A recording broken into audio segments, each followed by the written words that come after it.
राजनीतिक नेताओं का एक पार्टी से दूसरी पार्टी में आना जाना वैसे तो बहुत ही पुराना प्रचलन है। पहले नेतागण अपने व्यक्तिगत फायदे के लिए या अपनी महत्वाकांक्षा के लिए या अपने आदर्शों के चलते मतभेद के कारण पार्टी छोड़ देते थे। इसके मैं यहाँ पर 2-3 उदाहरण देना चाहूँगा। दिवंगत भूतपूर्व प्रधानमंत्री विश्वनाथ प्रताप सिंह पहले कांग्रेस में वित्त मंत्री थे।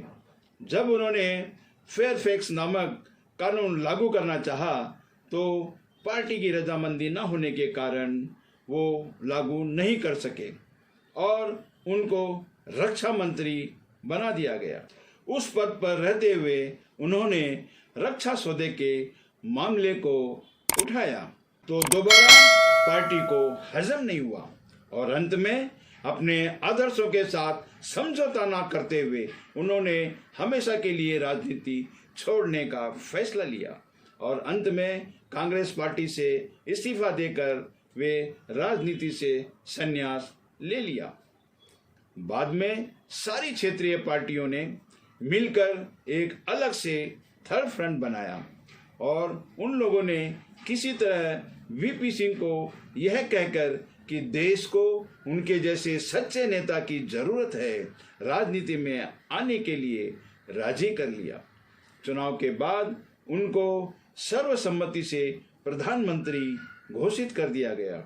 बहुमत न होने की वजह से बीजेपी के समर्थन से बनी उनकी सरकार आडवाणी की रथ यात्रा के कारण मुश्किल में आ गई थी, क्योंकि बीजेपी का कहना था कि अगर वीपी सिंह ने रथ यात्रा रोकी तो वे उनकी पार्टी से अपना समर्थन वापस लेकर उनकी सरकार को गिरा देंगे।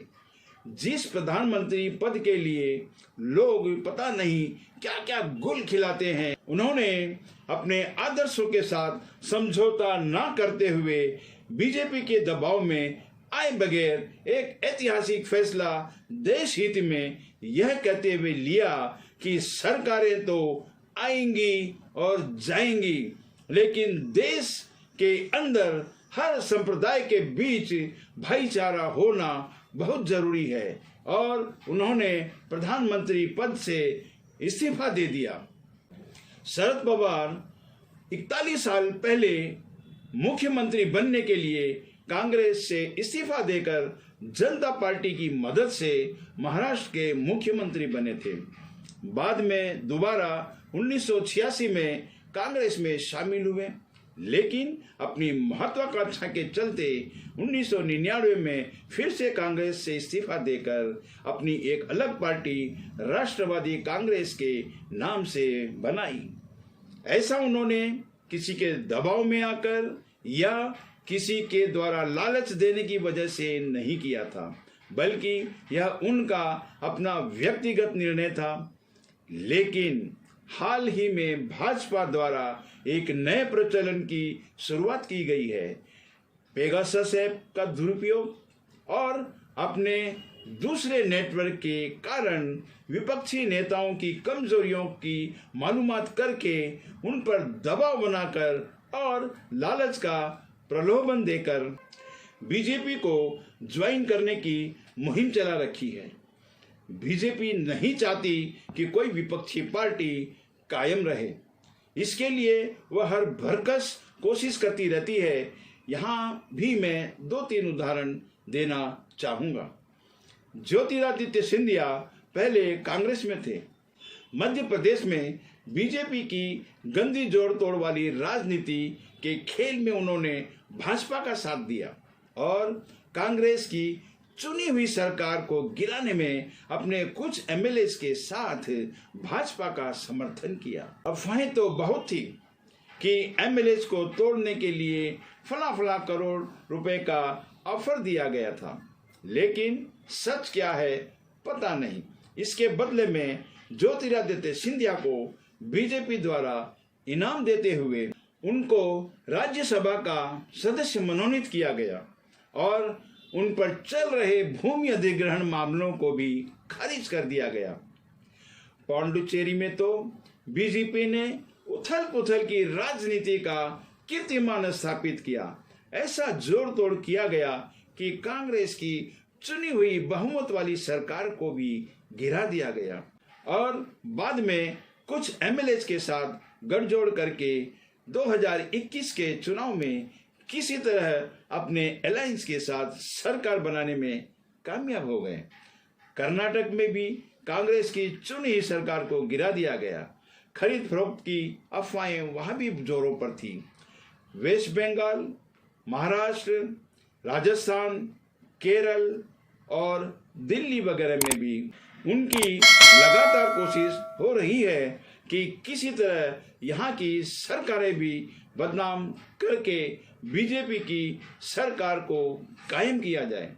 मासूम जनता यह मान रही है कि मोदी मैजिक के कारण ही विपक्ष अब लगभग खत्म हो गया है, लेकिन जनता को यह समझना होगा कि यह मोदी मैजिक नहीं है, बल्कि गंदी राजनीति चल रही है। बीजेपी ऐसा इसलिए कर रही है कि उसे पूरे देश में अपनी मनमानी गंदी राजनीति खेलने के लिए मिल जाए, जैसा कि हाल में गुजरात, मध्य प्रदेश और दिल्ली वगैरह में धार्मिक जुलूसों का सहारा लेकर किया गया। कर्नाटक में हिजाब के मैटर को भी बहुत उछाला गया और उसको सांप्रदायिक रंग देने की कोशिश की गई। अगर मध्य प्रदेश और कर्नाटक में कांग्रेस की सरकारें होती तो यह सब उन प्रदेशों में नहीं होता जो वहां पर हुआ। मुझे हैरानी होती है कि करोड़ों की तादाद में इंसान इतने बेरहम और जालिम कैसे हो सकते हैं।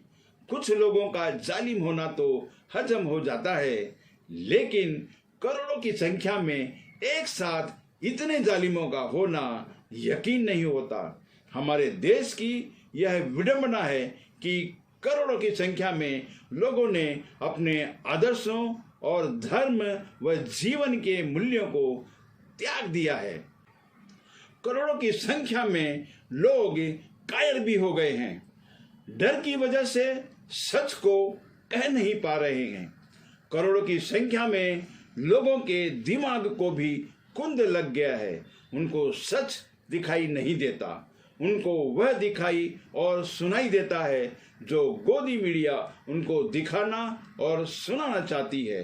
अगर ऐसा नहीं होता तो बीजेपी अपने गंदे मंसूबों में कभी कामयाब नहीं हो सकती थी और पूरा देश कथित मोदी मैजिक के वशीभूत होकर मंत्रमुग्ध सा गरीबों और कमजोरों के इस विनाश को चुपचाप नहीं देखता।